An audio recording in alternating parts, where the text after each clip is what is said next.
Bonjour à toutes et à tous, nous sommes le mardi 27 avril 2021, je suis Sarah Menei, vous écoutez Flash Foot sur Free Ligue 1 Uber Eats.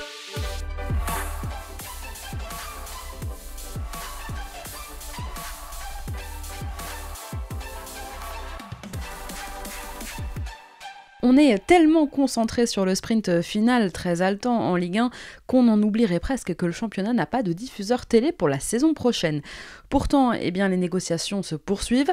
Pour l'instant et jusqu'à la fin de la saison, c'est bien Canal+ qui retransmet toutes les rencontres conformément à l'accord passé en décembre dernier avec la LFP, souvenez-vous, après le retrait de Mediapro. Mais le foot français doit maintenant trouver un diffuseur plus global jusqu'en 2024. Alors Canal+ n'aurait absolument pas l'intention d'acquérir les droits de l'ensemble du championnat. Pour la chaîne cryptée, seuls les principaux matchs l'intéressent avec les équipes de tête et son affiche évidemment du dimanche soir. beIN Sport de son côté a toujours le lot 3 avec 2 affiches, mais c'est pas vraiment avec ça que le football français va se sauver. Pour la LFP, il faut donc absolument trouver un deuxième diffuseur capable de récupérer 80% des rencontres. Alors la Ligue serait aujourd'hui en contact avec DAZN, la plateforme britannique dont je vous parlais il y a quelques semaines. DAZN pourrait diffuser des matchs de second rang, mais ce nouvel opérateur, un peu méfiant et on le comprend après le retrait de Mediapro, voudrait d'abord se mettre d'accord avec Canal pour la distribution éventuellement d'une chaîne qu'il lancerait en France. Seul souci, du côté de Canal, on n'a manifestement pas très envie de faciliter l'installation de son concurrent en France. Pour l'instant, donc à moins d'un mois du terme de la saison, la situation est plus ou moins bloquée et au-delà du 23 mai, la date de la dernière journée de Ligue 1, le championnat n'aura plus de diffuseur télé. Le problème dans tout ça, c'est qu'au-delà de ne pas avoir du tout de visibilité pour les téléspectateurs, pour les abonnés, les clubs vont rapidement aussi devoir être fixés sur l'appel d'offres pour préparer évidemment un budget prévisionnel de la saison prochaine, pour préparer aussi le mercato estival. Allez, on passe à notre tour des clubs.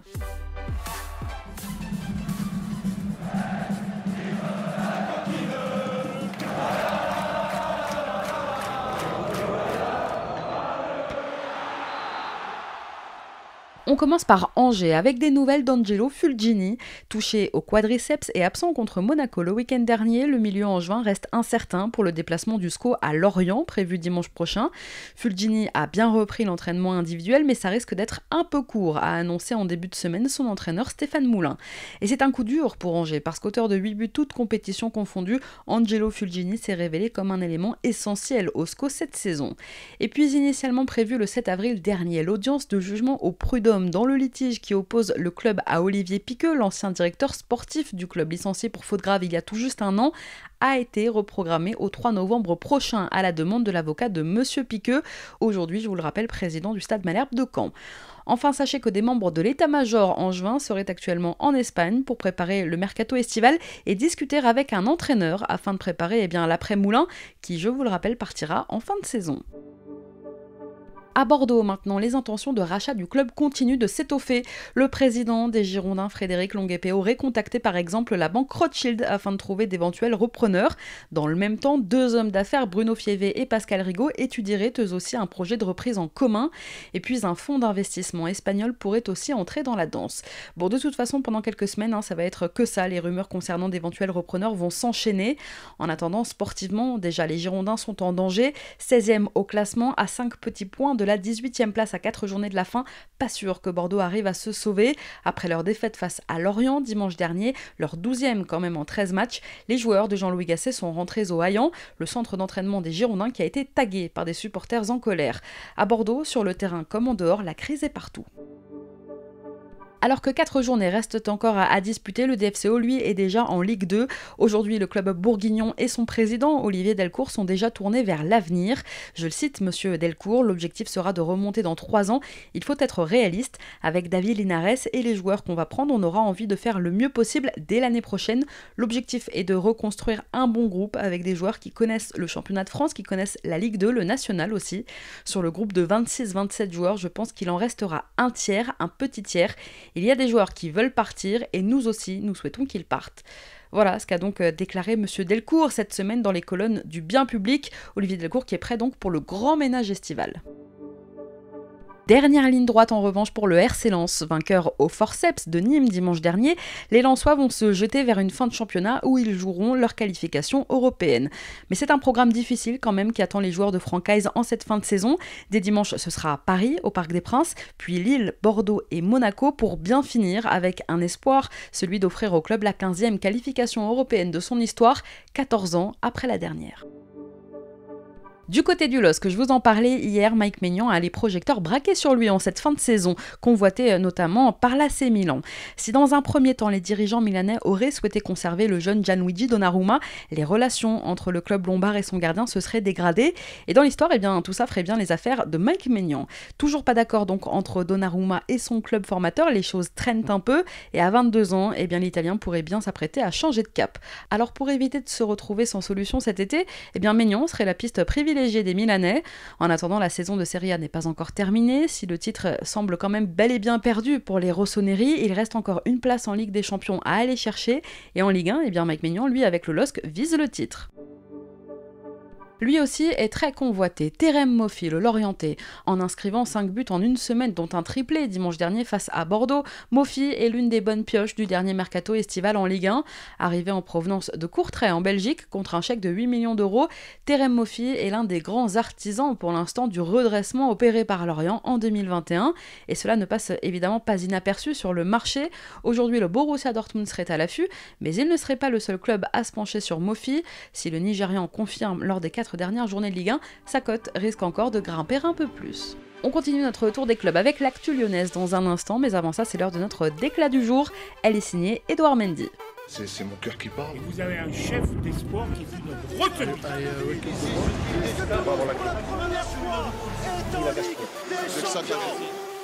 Ce soir, Edouard Mendy va découvrir avec Chelsea le dernier carré de la Ligue des Champions. Un accomplissement presque inespéré pour l'international sénégalais qui, il y a quelques années encore, pointait à Pôle emploi. Transféré chez les Blues l'été dernier en provenance du Stade Rennais, le gardien de 29 ans a connu une ascension, on peut le dire, fulgurante. Et dans une interview accordée à France Football cette semaine, Mendy est revenu sur l'appel qui a changé sa vie, le tournant vraiment de sa carrière lorsqu'il a été pris à l'essai à Marseille. Je le cite: je venais de refuser un club de CFA qui me proposait de signer pour 900 €. En étant bientôt père de famille, c'était inconcevable. Un ami avait une boutique, il cherchait quelqu'un pour la gérer et j'étais prêt à accepter. Mais un ami m'a appelé. Edouard, j'ai parlé avec l'entraîneur des gardiens de la réserve de l'OM. Il cherche quelqu'un, est-ce que tu es intéressé? Alors personne d'autre que mes parents ne savait que j'y allais. Je sors du vestiaire à Marseille, je vois Las Diarra, Ocampos, Nkoulou. Les mecs, il y a 2 semaines, je les regardais à la télé contre la Juve. Ça a été les 3 jours les plus stressants de ma vie. Sans arrêt, mes parents me demandaient alors est-ce qu'ils t'ont appelé, et le vendredi soir, finalement, Stéphane Cassard me dit que mon essai est validé et qu'ils m'attendent lundi à la commanderie. Là, il y a tout un poids que je supporte depuis 1 an qui part. Je me rappellerai toute ma vie de cet appel. Ma mère avait retenu ses larmes pendant 1 an, elle a tout lâché et j'ai enfin revu des sourires sur les visages. Voilà ce qu'a raconté donc cette semaine Edouard Mendy, une jolie histoire, un beau parcours de vie. Et ce soir, ce sont donc Karim Benzema et ses coéquipiers qui l'attendent, Edouard Mendy, à Madrid avec Chelsea pour la demi-finale allée de la Ligue des Champions. Allez, on reprend notre tour des clubs. À Lyon, il reste encore 4 matchs en championnat pour espérer, mais la perspective de rester au pied du podium est bien réelle. La possibilité de voir l'OL terminer 4e serait perçue comme un nouvel échec, et en conséquence, ça pourrait donner lieu à une énorme vague de départ cet été au sein de l'effectif professionnel. Pour reconstruire, Lyon pourrait se tourner vers ses jeunes. Cette saison, quelques joueurs ont su, en fonction du temps de jeu que leur accordait Rudy Garcia, se mettre en avant. Maxence Cacré, Melvin Bard, Ryan Cherki par exemple, ou même Sinali Diomandé. Et Juninho, qui aura les commandes pour choisir le nouveau coach lyonnais, pourrait même le choisir en fonction de ce critère et de son rapport avec les jeunes. À Lyon, l'été 2021 pourrait donc ressembler à une prise de pouvoir de l'académie. À Marseille aussi, il devrait y avoir du changement cet été. Le président de l'OM, Pablo Longoria, a convoqué les journalistes demain pour une conférence de presse au Vélodrome. C'est assez inhabituel. Le président marseillais devrait présenter la nouvelle organisation du secteur sportif marseillais et il fera aussi le point sur les prolongations de contrat de ses joueurs. Je vous parlais tout à l'heure de Terem Moffi à Lorient. Eh bien à Metz, c'est le jeune Sénégalais Pape Matar Sarr qui impressionne cette saison au point de susciter une attention grandissante en Ligue 1 et à l'étranger. Alors il a à peine 18 ans, il est l'une des révélations de la saison. Il est capable de jouer milieu défensif, 10 ou même sur les côtés, et Frédéric Antonetti trouve qu'on parle trop de lui, qu'il faut le laisser tranquille. Alors certains disent déjà qu'il marche sur les traces de Sadio Mané ou d'Ismaïla Sarr, passé comme lui par Génération Foot au Sénégal, puis par le FC Metz. Donc. Alors ces dernières semaines, Julien Fournier, le directeur du football de l'OGC Nice, se serait renseigné auprès de l'entourage de Sarr. Il aurait même essayé Fournier de rencontrer sa famille au Sénégal. L'OL serait aussi à l'affût, comme d'autres clubs anglais. Aujourd'hui, la presse britannique évoque un intérêt d'Everton, par exemple, de Chelsea, mais aussi de Newcastle. En revanche, Frédéric Antonetti l'a dit, que ce soit pour lui, pour Fabien Santonze ou pour Kiki Kouyaté, le club ne bradera pas. D'autant plus que l'été dernier, Sarr avait signé un contrat de 5 ans avec Metz. Mauvaise nouvelle sur le Rocher, mauvaise nouvelle pour l'AS Monaco qui va devoir se priver de Stevan Jovetic pour la rencontre de dimanche prochain contre Lyon, une rencontre qui sera capitale dans la lutte pour la Ligue des Champions. Sorti sur blessure au bout d'un gros quart d'heure de jeu contre Angers le week-end dernier, Jovetic va passer des examens cette semaine, mais il est d'ores et déjà acté que le buteur monténégrin manquera la réception des Lyonnais dimanche soir. Gelson touché par le Covid et Sofiane Diop blessé à la cheville devrait également être forfait. Je vous rappelle qu'en cas de victoire dimanche, l'ASM pourrait mettre Lyon à 7 points avant les 3 derniers matchs de championnat et faire ainsi donc un énorme pas vers la qualification en Ligue des Champions. À Montpellier, les discussions se poursuivent entre Junior Sambia et le club. Pour l'instant, aucun accord n'a été trouvé entre les deux parties pour la prolongation du jeune latéral. Un rendez-vous est donné en fin de saison pour boucler ces négociations. Le joueur ne serait pas contre rester héros club, mais il serait aussi à l'écoute des autres propositions en provenance notamment de la Ligue 1. Dimanche, après une première période très compliquée, les Nantais, menés à la pause, ont su réagir et s'imposer 2-1 face à Strasbourg. Alors bien sûr, les Nantais sont loin d'être sauvés, mais leur victoire, conjuguée à la défaite des Nîmois à Lens, permet aux Canaries d'être barragistes et permet surtout aux Canaries d'espérer. En tout cas, face au Racing, ils se sont révoltés, ils se sont réveillés. Il faut dire que vendredi, avant le match, ils avaient reçu la visite à la jaunelière de leur président, événement assez rare. Valdemar Kita s'était adressé à ses joueurs en promettant à chacun une prime en cas de maintien. Le discours s'est aussi voulu assez grave en rappelant aux joueurs qu'ils devraient assumer ensuite le licenciement de salariés du club en cas de descente en Ligue 2. Alors apparemment le message est passé, provisoirement du moins. À Nice maintenant, en pleine convalescence après sa grave blessure au genou, Jeffrey Adélaïde participe à la construction d'une école au Malawi. Le milieu des Aiglons a remis cette semaine un chèque de 25 000 € à l'association partenaire pour financer la construction d'une école à Balaka dans le sud-ouest du Malawi, un coin de la planète où les enfants jusqu'ici devaient marcher près de 10 km par jour pour aller à l'école. Allez, on est mardi et comme tous les mardis, on passe à notre rubrique écho dans Flash Foot. Lâchés par ses actionnaires en fin de semaine dernière, les Girondins de Bordeaux doivent retrouver un repreneur. Mais combien vaut le club aujourd'hui ? Alors avant de répondre à cette question, petit retour en arrière. Il y a 2 ans et demi, le club était vendu par M6 à GACP, un fonds d'investissement américain dirigé par Joseph Dagrossa. Le chiffre à l'époque était bien sûr resté secret, mais depuis, des informations ont filtré. Et le journal L'Équipe, par exemple, avance la somme de 100 millions d'euros à l'époque pour la vente du club. C'était donc il y a un peu moins de 3 ans. À l'époque, King Street avait contracté un crédit de 40 millions d'euros auprès d'un autre fonds d'investissement, Fortress. King Street doit aujourd'hui rembourser évidemment ces 40 millions d'euros d'ici octobre 2022. Bon, en gros, à l'époque, le club avait été racheté à crédit. Il y a quelques mois, le propriétaire américain des Girondins discutait déjà avec d'éventuels repreneurs et il espérait en tirer 130 millions d'euros. Sauf qu'entre-temps, les choses ont évidemment bien changé. Face à une situation financière catastrophique et déjà déficitaire, les Girondins auraient aujourd'hui une dette qui s'élèverait à 60 millions d'euros, juste pour la dette donc. Un énorme trou dans la caisse qui aurait poussé les propriétaires à se désengager du club la semaine dernière et à placer donc les Girondins sous la protection du tribunal de commerce de Bordeaux. Alors peu importe si depuis 1 an le club a mis en place une politique d'austérité avec des licenciements notamment pour essayer de redresser la barre, rien n'y a fait.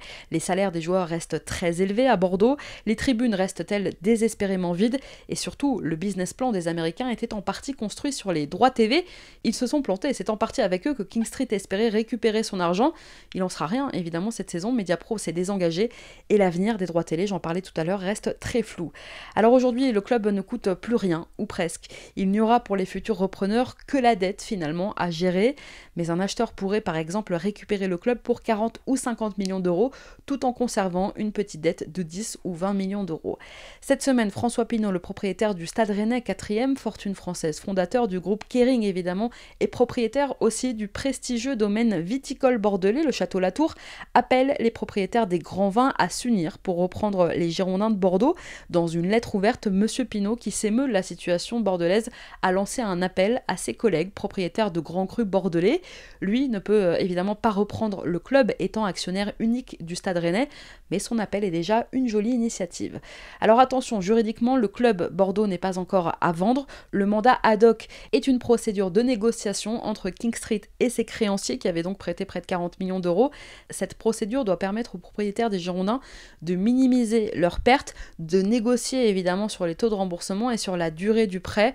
Ensuite, le club sera placé évidemment en redressement judiciaire ou en liquidation judiciaire et c'est à partir de là que le club sera en vente. C'est là que le tribunal de commerce de Bordeaux se penchera éventuellement sur le profil des repreneurs, si repreneurs il y a évidemment. Pour l'instant, King Street doit par exemple continuer de payer les salaires bordelais. King Street reste évidemment propriétaire du club et doit donc continuer d'honorer ses engagements. Allez, on reprend notre tour des clubs, direction les Costières. Plus de peur que de mal pour Renaud Ripart, le joueur des Crocos qui avait pris, souvenez-vous, une semelle, les crampons du Lensois Isiaga Silla en plein visage, avait dû quitter ses partenaires en plein match le week-end dernier face à Lens. Le Nîmois, qui a dû subir 6 points de suture, ne s'est évidemment pas entraîné en ce début de semaine. Alors si Ripart est le seul joueur de champ à avoir disputé tous les matchs du Nîmes Olympique en Ligue 1 cette saison, il pourrait bien manquer pour la première fois de la saison la réception de Reims dimanche prochain pour le compte de la 35e journée de Ligue 1. À Paris, Keylor Navas prolonge. Le PSG a annoncé hier soir la prolongation du contrat de son gardien jusqu'en 2024, soit une saison supplémentaire que ce que son contrat ne prévoyait à la base. Et puis sachez que de Navas à Marquinhos en passant par Marco Verratti et Kylian Mbappé, à la veille du choc face à Manchester City en Ligue des Champions, tout le monde était sur le pont ce matin pour l'entraînement au camp des loges. Seuls absents, Juan Bernat toujours et Alexandre Letellier. Demain dans Flash Foot, je vous donnerai évidemment la compo probable de Mauricio Pochettino. Vendredi soir, en ouverture de la 34e journée, le Stade de Reims s'était incliné 3-1 à domicile contre l'Olympique de Marseille. Et vous l'avez peut-être manqué, mais en marge de la rencontre, le président rémois Jean-Pierre Caillot a annoncé qu'Oscar Garcia serait le nouvel entraîneur de son équipe. Vous savez, c'est comme quand il y a des séparations dans les couples. À l'extérieur, on ne comprend pas toujours tout. Moi, je n'ai que du bien à dire de David, mais je gère une institution et pour moi, il m'a semblé opportun d'envoyer un nouveau souffle et de démarrer un nouveau cycle, ce qui ne veut pas dire que je renie le travail qui a été fait par David, bien au contraire. Mais j'ai préféré le faire et j'ai préféré le faire dans une intersaison parce que c'est toujours plus simple que celui qui va arriver puisse travailler, mettre ses schémas en jeu et travailler avec sa nouvelle équipe. Donc ça me semblait opportun de le faire à ce moment-là. Vous parlez de celui qui va arriver. Les supporters du Stade de Reims nous regardent ce soir. Qu'est-ce que vous pouvez leur dire? Vous avez déjà le nom du successeur? Tout le monde là, son nom, même si les choses ne sont pas officialisées. Donc c'est le nom d'Oscar Garcia qui circule, ancien entraîneur de Saint-Etienne? Oui, c'est pas... On va pas faire de langue de bois, c'est Oscar Garcia qui sera l'entraîneur du Stade de Reims l'année prochaine. Ça, c'est une information, Président. Quel est le projet avec lui?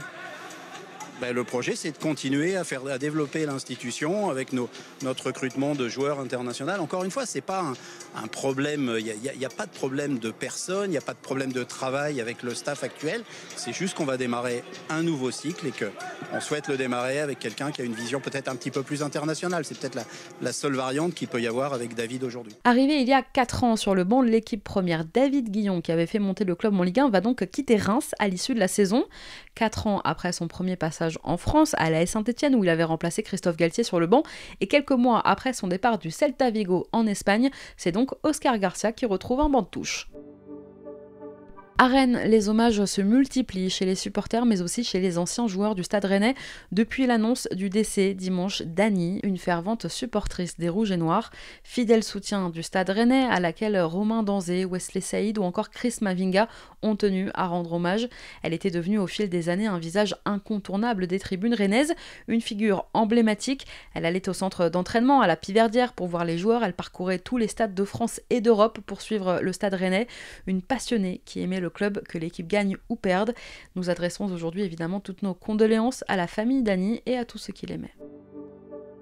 7 ans après avoir arraché Kurt Zouma à l'AS Saint-Etienne, Chelsea serait sur le point de refaire le même coup cet été. Cette fois pour la pépite des Verts, Lucas Gourna-Douat. Les Blues pourraient passer à l'offensive dans les prochaines semaines pour conclure le transfert du milieu de terrain de 17 ans qui a déjà disputé 25 matchs de Ligue 1 cette saison avec les Verts. Alors reste à savoir quel prix l'AS Saint-Etienne va fixer pour son joueur qui est encore sous contrat avec le club jusqu'en 2023. Enfin, sachez que comme annoncé, la Ligue a procédé à un allègement du protocole sanitaire lié au Covid. Le nombre de joueurs contaminés entraînant un report a été revu à la hausse. Un match de Ligue 1 ou de Ligue 2 est désormais susceptible d'être reporté à partir de 16 cas et non plus 11. 16 cas donc positifs recensés parmi la liste des 30 joueurs composant l'effectif d'un club. Aussi, sachez que l'UEFA va autoriser les sélectionneurs nationaux à présenter cet été une liste élargie de joueurs appelés à disputer l'Euro. Ce sera 26 et non plus 23 joueurs qui pourront être appelés pour pallier évidemment à d'éventuelles absences en raison du Covid. Didier Deschamps annoncera sa liste dans 3 semaines, le 18 mai prochain. Merci à tous d'avoir été avec nous, c'était Sarah Menei. Vous écoutiez Flash Foot sur Free Ligue 1 Uber Eats, on se retrouve demain.